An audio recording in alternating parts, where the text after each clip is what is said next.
Hello friends, જો તમને અમારો આ વિડીયો પસંદ આવ્યો હોય તો સબસ્ક્રાઇબ બટન પર ક્લિક કરી બાજુમાં આપેલ બેલ આઇકન દબાવો અને ઓલ ઓપ્શન સિલેક્ટ કરો, જેથી તમને અમારા દરેક નવા વિડીયોની નોટિફિકેશન સૌથી પહેલા મળે.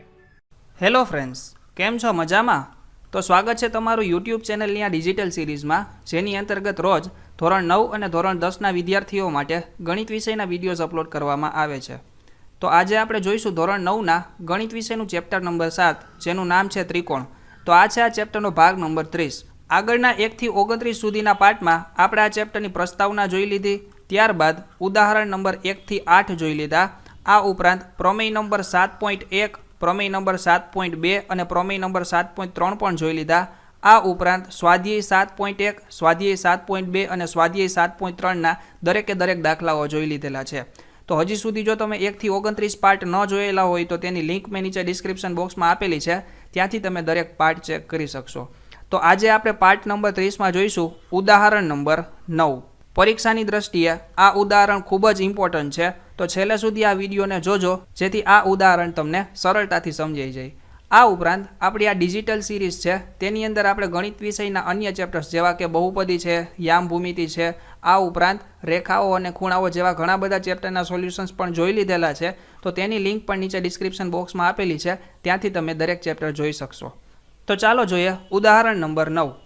તો ઉદાહરણ 9ની રકમ આપેલી છે કે ત્રિકોણ એબીસીની બાજુ બીસી પર એડી બરાબર 80 થાય તેવું બિંદુ ડી છે. તો અહીંયા આપણને એક આકૃતિ આપેલી છે, તેમાં આપણને કહ્યું છે કે આ એસીની લંબાઈ અને એડીની લંબાઈ કેવી છે? સમાન છે.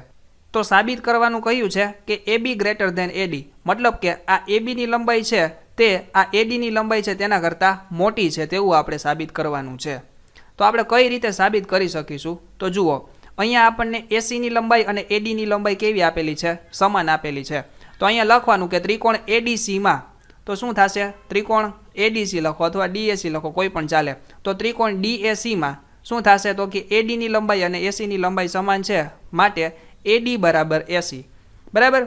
હવે આપણે પ્રમેય નંબર 7.2 છે તેમાં જોયેલું હતું કે જ્યારે કોઈ ત્રિકોણની બે સમાન બાજુઓ હોય ત્યારે તે ત્રિકોણની જે સમાન બાજુ છે તેના સામેના ખૂણાઓ પણ કેવા હોય? સમાન. મતલબ કે આ એડી બાજુ છે તો તેની સામેનો ખૂણો કયો થયો? ખૂણો સી.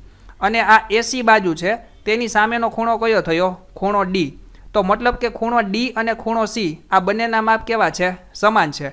તો અહીંયા આપણે લખવાનું કે ખૂણો સી બરાબર ખૂણો ડી, મતલબ કે એડીસી એટલે કે આ ખૂણો અને એસીડી એટલે કે આ ખૂણો, આ બંને ખૂણા કેવા છે? સમાન છે. આ વસ્તુ આપણે પ્રમેય 7.2નું વિધાન જે હતું તેના ઉપરથી લખી શકીએ. તો વિધાન શું હતું? તો કે સમાન બાજુની સામેના ખૂણાઓ કેવા હોય? સમાન હોય છે. હવે આપણે છઠ્ઠું ચેપ્ટર રેખાઓ અને ખૂણાઓ જે ચેપ્ટર છે તેમાં એક કન્સેપ્ટ જોયેલો હતો કે ધારો કે એક આવી રીતે આમ ત્રિકોણ હોય, આપણે આ ત્રિકોણને કહીએ ત્રિકોણ એડીસી. આ એક ત્રિકોણ છે એડીસી. તેમાં આપણે આ જે સીડી બાજુ છે તેને આપણે આ બાજુ આમ લંબાવીએ અને આપણે આ બાજુ છે તેને નામ આપીએ બી. બરાબર. તો અહીંયા આ એડીબી આ ખૂણાનું માપ કેટલું થાય? તો કે આ ખૂણો છે તેને શું કહેવાય? પહેલાં તો આ ખૂણાને કહેવાય બહિષ્કોણ. શું કહેવાય? બહિષ્કોણ. મતલબ કે આ ત્રિકોણ છે તેની બહારની બાજુ આવેલો ખૂણો છે, તેથી આ ખૂણાને શું કહેવાય? બહિષ્કોણ. તો આપણે આ બહિષ્કોણનો કન્સેપ્ટ જોયેલો હતો. તો આ બહિષ્કોણનું માપ આ ત્રિકોણના અંદર જે સામેના બે ખૂણાઓ છે, ખૂણો એ અને ખૂણો સી, તેના સરવાળા બરાબર થશે. આ વસ્તુ આપણે બહિષ્કોણના કન્સેપ્ટમાં જોયેલી હતી. મતલબ કે ખૂણો ડી છે, ખૂણો ડી, તેનું માપ કેટલું થાય? તો કે ખૂણો એ વત્તા ખૂણો સી તેના જેટલું થશે. બરાબર. તો હવે આપણે આ વસ્તુનો ઉપયોગ અહીંયા કરીશું. તો જુઓ, અહીંયા આપણને ત્રિકોણ આપેલો છે, ત્રિકોણ એબીડી, આ ત્રિકોણ. બરાબર.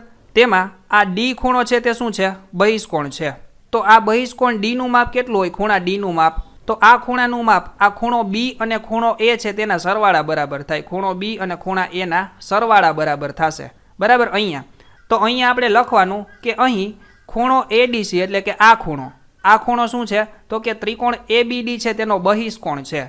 તો આ ખૂણો બહિષ્કોણ હોય એનો મતલબ શું થયો? કે ખૂણા ડીનું માપ એ ખૂણો બી અને ખૂણા એના સરવાળા બરાબર થશે. બરાબર. તો હવે જુઓ, અહીંયા બી ખૂણાનું માપ અને એ ખૂણાનું માપ આપણને કંઈક આપેલું હશે. બરાબર. તો હવે ધારો કે હું આ એ ખૂણાના માપને ધ્યાનમાં ન લઉં, તો માત્ર ખૂણા બીને જ ધ્યાનમાં લઉં છું, તો આનો મતલબ શું થયો? કે ખૂણા ડીનું માપ છે તે ખૂણા બીના માપ કરતાં કેવું હોય? મોટું થઈ ગયું.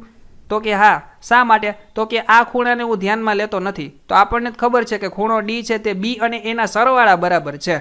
તો હું એને ધ્યાનમાં જ ના લઉં અને માત્ર બીને ધ્યાનમાં લઉં તો ખૂણો ડી છે એ બી કરતાં તો કેવો હોવાનો છે? મોટો જ હોવાનો છે. ખૂણો ડી છે તે ખૂણો બી કરતાં મોટો જ થાય ઓલવેઝ. બરાબર. તો અહીંયા આપણે લખવાનું કે માટે ખૂણો એડીસી, આ ખૂણો એડીસી એટલે કે આ ખૂણો તે આ ખૂણા કરતાં કેવો છે? મોટો છે. એબીડી કરતાં કેવો છે? મોટો. કારણ કે અહીંયા ખૂણો ડી છે એ બી અને એના સરવાળા બરાબર છે.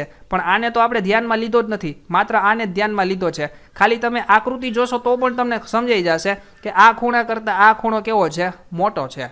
બરાબર. તો અહીંયા લખવાનું કે એડીસી એ ખૂણા એબીડી કરતાં કેવો છે? મોટો છે. તો હવે તો આપણને ખબર જ છે કે આ ખૂણો એડીસી એટલે કે આ ખૂણો અને આ ખૂણો કેવા છે? સમાન છે. જોયો, હમણાં જ આપણે અહીંયા જોયેલું હતું ને કે આ બંને ખૂણા કેવા છે? સમાન. કારણ કે આ બંને બાજુ સમાન છે, તો સમાન બાજુ હોય તેની સામેના ખૂણાઓ કેવા હોય? સમાન હોય છે. તો મતલબ કે આ ખૂણો અને આ ખૂણો કેવો છે? સમાન. તો ખૂણો એડીસી અને ખૂણો એસીડી બે સમાન હોય તો આ એડીસીની જગ્યાએ હું એસીડી લખી શકું? તો કે હા, લખી શકાય. તો આપણે અહીંયા આ એડીસીની જગ્યાએ ખૂણો એસીડી લખીએ. તો અહીંયા આપણે લખીએ ખૂણો એસીડી ઇઝ ગ્રેટર ધેન ખૂણો એબીડી. બરાબર. તો હવે જુઓ, એસીડી એટલે કે આ આટલો ખૂણો થયો, આ એસીડી, અને એબીડી એટલે આ આટલો ખૂણો થયો. તો હવે હું આ એસીડી ન લખું અને એસીબી લખું તો ચાલે? તો કે હા, ચાલે. કારણ કે અલ્ટિમેટલી ખૂણો સીને જ આપણે ધ્યાનમાં લઈએ છીએ. તો આપણે લખીએ ખૂણો એસીબી. અહીંયા શું લખીએ? ડીની જગ્યાએ લખીએ છીએ બી. તો ખૂણો એસીબી ગ્રેટર ધેન, અહીંયા આપણે જોઈએ ખૂણો બી મતલબ કે એબીડી. તો આપણે એબીડીની જગ્યાએ શું લખીએ? એબીસી. તો આપણે અલ્ટિમેટલી ખૂણા બીને ધ્યાનમાં લઈએ છીએ, એબીસી. તો અહીંયા લખ્યું આપણે ખૂણો એબીસી. બરાબર. તો હવે જુઓ, આપણે ત્રિકોણ એબીસીમાં એક ખૂણો જોયો ખૂણો સી અને બીજો જોયો ખૂણો બી. તો આપણને ખબર છે કે ખૂણા સીનું માપ એ ખૂણા બીના માપ કરતાં કેવું છે? મોટું છે. તો આપણે પ્રસ્તાવનાનો વિડીયો છે તેમાં જોયેલું હતું કે ધારો કે કોઈ એક ત્રિકોણ આવી રીતે આમ છે, તો તે ત્રિકોણમાં જે બાજુ મોટી હોય તેની સામેનો ખૂણો કેવો હોય? સૌથી મોટો. જે બાજુ સૌથી મોટી હોય તેની સામેનો ખૂણો કેવો હોય? સૌથી મોટો. તો જુઓ, અહીંયા બી અને ખૂણો સી, તો તેમાં સૌથી મોટો ખૂણો કયો છે? ખૂણો સી. તો તેની સામેની બાજુ કેવી હોય? સૌથી મોટી. મતલબ કે એ બી બાજુ કેવી થાય? મોટી. તો અહીંયા આપણે લખીએ એ બી, તે આ ખૂણા બીની સામેની બાજુ કઈ છે? એસી. તો તેના કરતાં કેવી થશે? મોટી. તો મતલબ કે એ બી છે તે એસી કરતાં મોટી છે. તો આ એ બીની લંબાઈ તે એસીની લંબાઈ કરતાં કેવી છે? મોટી છે. તો હવે આપણને એ તો ખબર જ છે કે એડીની લંબાઈ અને એસીની લંબાઈ કેવી છે? સમાન છે. તો આપણે એસીની જગ્યાએ શું લખીએ? એડી. તો અહીંયા લખીએ એડી. તો લખો એ બી ગ્રેટર ધેન એડી.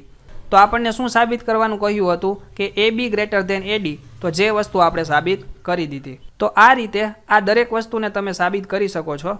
તો આશા છે કે આ દરેક વસ્તુ તમને સમજાઈ ગઈ હશે.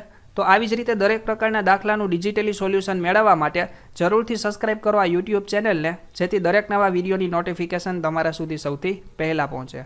Thank you.